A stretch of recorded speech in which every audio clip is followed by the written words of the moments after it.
যারা যুবকেরা আছো তোমাদের উদ্দেশ্যে বলবো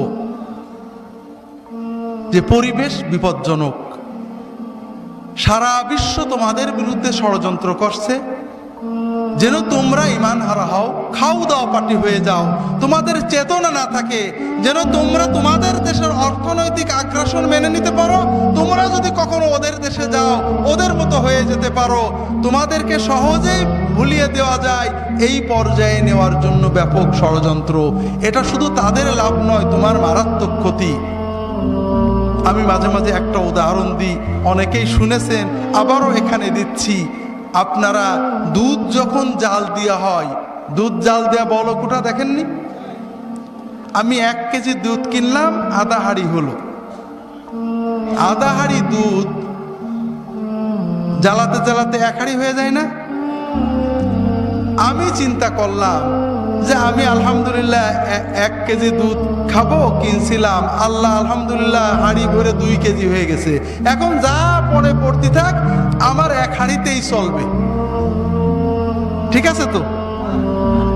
শেষে 1 হাঁড়ি তো থাকবে, আধা হাঁড়ি তো থাকবে না। যুবকেরা শোনো, আল্লাহ তাআলা আমাদের যে দেহটা বানিয়েছেন, জন্ম থেকে 25 বছর পর্যন্ত গ্রোথ, বলক, এই সময়ে কি পড়ে বোঝা যায় না। আর এই সময়ে যে ফুর্তি আনন্দ, এটা কোনো আনন্দ না, এটা অস্থিরতা। জীবন শুরু হবে 25-এর পরে। যদি 30 থেকে মৃত্যু পর্যন্ত জীবন পেতে চাও, মৃত্যু নয় জীবন, জীবন মৃত নয়, সত্যিকারের জীবন, যে জীবনে ফুর্তি থাকবে, কর্ম থাকবে, শান্তি থাকবে, এই রকম জীবন পেতে চাও, তাহলে আমার কথাটা একটু মন দিয়ে শোনো। আল্লাহ তাআলা যে নিয়মে বানিয়েছেন, প্রকৃতির সাথে যুদ্ধ করে আমরা জিততে পারবো না, আল্লাহর প্রকৃতিকে মেনে নিতে হবে। আল্লাহ তাআলা আমাদের সৃষ্টি করেছেন, প্রতিদিন 6-7 ঘন্টা তুমি ঘুমাবে, গভীর ঘুম, 1-2 ঘন্টা খেলবে, কঠিন পরিশ্রম, তোমার শরীর ঘেমে রক্ত টকবক করে বেরেনে যাবে। ফুটবল, হাডুডু, ব্যাডমিন্টন, ভলিবল, দৌড়, সাঁতার, এগুলো খেলতে হবে। এরপরে 1-2 ঘন্টা আল্লাহর ইবাদত করতে হবে,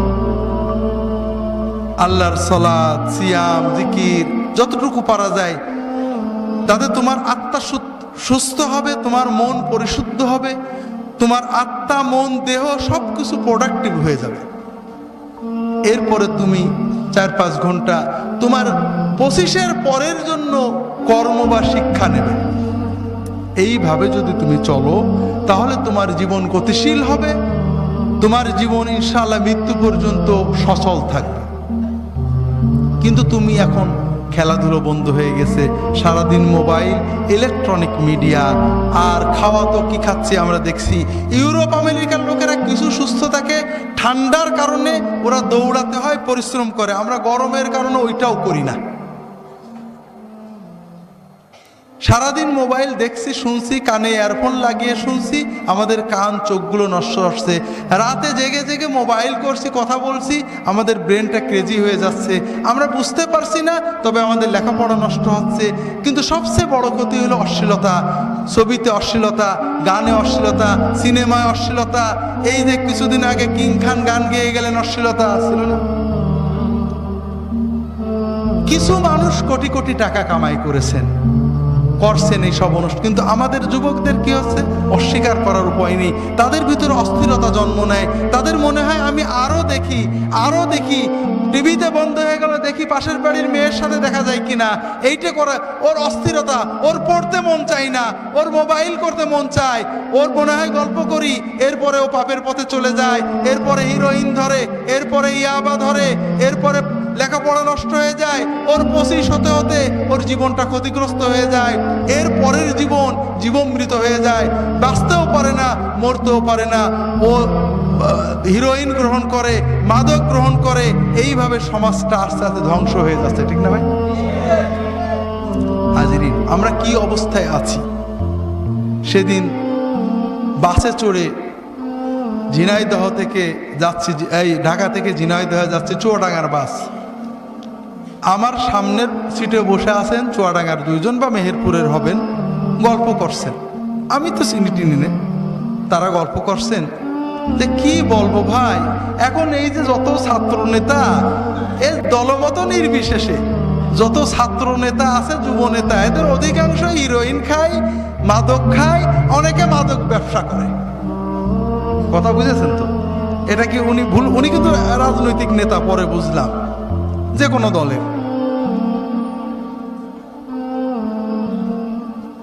তিনি বলছেন যে এরাই তো কিছুদিন পরে জাতীয় নেতা হবে। কথা বুঝেছেন তো? নেতা হইরা মাদক বিরোধী কনসার্ট করবে, মাদককে না বলুন মিছিল করবে, কিন্তু রাত্রে বাড়ি যে নিজে মাদক নেবে এবং মাদকের ব্যবসা করবে, ঠিক না? তাহলে আমরা কোথায় চলেছি? হাজরিন, তোমরা শোনো বাবারা, যে যেখানে যাই যাক, তোমাদেরকে দুটো কথা বলি। প্রথম কথা হলো যে নামাজটা কখনো ছাড়বে না।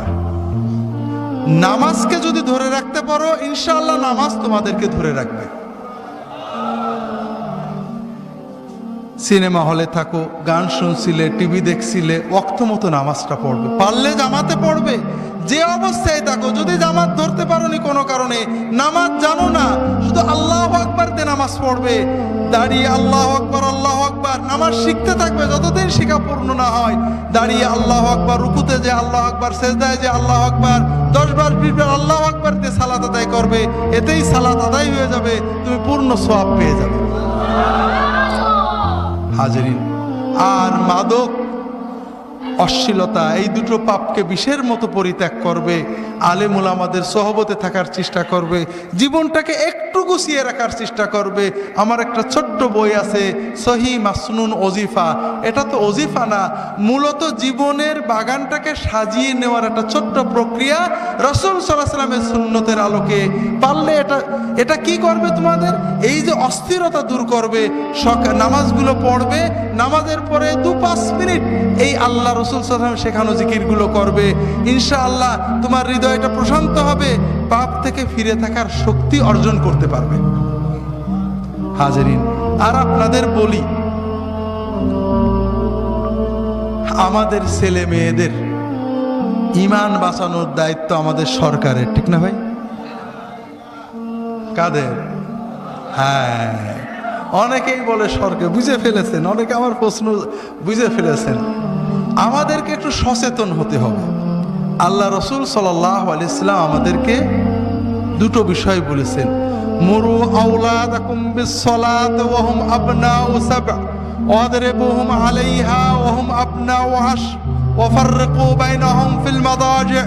তোমাদের ছেলে মেয়েদের বয়স যখন 7 বছর হবে নামাজ পড়তে বলবে, 10 বছর হলে নামাজ না পড়ে মেরে নামাজ পড়াবে, আর তাদের বিছানা আলাদা করবে, অর্থাৎ তাদেরকে পর্দা শিখাবে, তাদের ভিতরে লজ্জা সম্ভ্রম তৈরি করবে। হাজরিন, ছেলে মেয়েদের নামাজ শেখান। নামাজ না পড়লে শাসন করবেন, মারবেন, মেরে নামাজ পড়াবেন। তাদেরকে নামাজমুখী করতে হবে, ছেড়ে দেবেন না। ওই বিকালের আড্ডাগুলো বন্ধ করেন। বেশি বেশি টাকা কামাই করার জন্য 3 প্রকারের চাকরি বন্ধ করেন। অত টাকার আপনার দরকার নেই।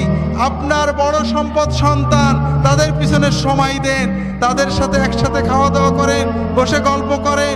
তাদেরকে বলে দেন, বাবা যেখানেই থাকবি আমার সাথে মাগরিবের নামাজ পড়বি। নামাজের পরে তাদেরকে পড়তে বসিয়ে দেন, তাদের সাথে গল্প করেন, খাওয়া দাওয়া করেন, তাদের সাথে বেড়াতে যান, বিনোদনে নিয়ে যান। আপনি আলাদা বিনোদন করেন না, সিনেমা দেখবি না, মা অমুক জায়গায় যাবি না, সার্কাসে যাবি না, আর আপনি বুড়ো হয়ে গেছেন, চায়ের দোকানে গল্প করছেন। কোথায় যাবে তা তো বললেন না, বলেছেন নাকি? ওই শাসনে কাজ হবে না। আপনি তাকে সাথে করে নিয়ে যাবেন কোথায় যেতে হবে। যাদের যদি নিয়মিত সাথে নিতে পারেন, ও কোনোদিনই অবাধ্য হবে না। আর যদি অবাধ্য হওয়ার পরে শাসন করতে চান, কোনোদিনই করতে পারবেন না। যে কথা বলছিলাম ভাইয়েরা, আর আপনার ছেলে মেয়েদেরকে পর্দা শেখাবেন। আল্লাহ তাআলা কুরআন কারিমে পর্দা ফরজ করেছেন, আল্লাহ রাসূল সাল্লাল্লাহু আলাইহি ওয়াসাল্লাম হাদিসে পর্দা ফরজ করেছেন। এটা মাওলানাদের বানানো কোনো জিনিস নয়, এটা কোনো মৌলবাদী উগ্রতার জিনিস নয়। আল্লাহ মেয়েদের উপর পর্দা ফরজ করেছেন। শুধুমাত্র আপন পিতা, আপন বাপ, চাচা, আপন মামা, আপন ভাই, ভাতিজা, মাহারাম যাদের সাথে বিবাহ হয় না তাদের সামনে মেয়েরা মাথার চুল, ঘাড়, কান, গলা গুলতে পারে। বাকি সকল পুরুষের সামনে মাথার চুল থেকে পা পর্যন্ত ঢেকে রাখা আল্লাহ তাআলা কোরআন কারিমে ফরজ করেছেন। কবজি পর্যন্ত হাত এবং চোখ দুটো খোলা যাবে। কোন ফকিহ মুখটা খোলার অনুমতি দিয়েছেন, শর্ত হলো কোনো মেকআপ থাকবে না, অলংকার থাকবে না। কোনো মুসলমান মেয়ে যদি বেপরদা হয়ে বাইরে যায়, প্রতি সেকেন্ডে একটা করে জিনা করার মতো কবিরা গুনাহ তার আমলনামা, তার পিতামাতার আমলনামায় লেখা হতে থাকে। যতক্ষণ মুসলমান মেয়ে কসমেটিক পরে সেজে গুজে বাইরে যায়, আল্লাহর ফেরেশতাদের লানত তার উপর পড়তে থাকে। হাজরিন, সবচেয়ে বড় কথা, বেপরদা হলে একটা বড় লাভ আছে, বলবো নাকি আপনাদের? সেটা হলো টিজড হওয়া। ইফটিজিং শোনেন না? কোন পর্দানসীন মেয়েকে কোন ছেলে টিজ করে নাকি? বাংলার যত বড় বখাটে হোক, তার হৃদয়ে যে ন্যূনতম ঈমানটা আছে, যে কোনো বোরকা পরা মহিলা দেখলে সম্ভ্রম করে সরে যাবে, যাবে না? ইংরেজিতে যেটা বলে শি ইজ এ লেডি, তাকে একটা ভদ্র মেয়ে মনে করবে। হাজরিন, যদি চান আপনার মেয়ে টিজড না হোক, তাহলে আপনার মেয়েকে সম্ভ্রম।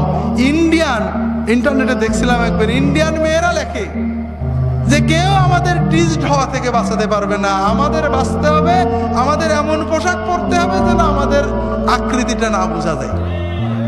ইন্ডিয়ান মেয়েদের আর্টিকেল পড়ছিলাম কোন একটা পত্রিকায়, ভুলে গেছি।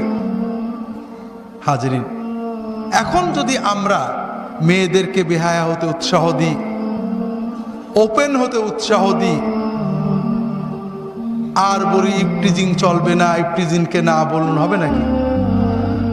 এই কয়েকদিন আগে পেপারে পাইলাম ইফটিজিং বিরোধী র্যালি, কনসার্টে ইফটিজিং করিয়ে মারামারি করেছে।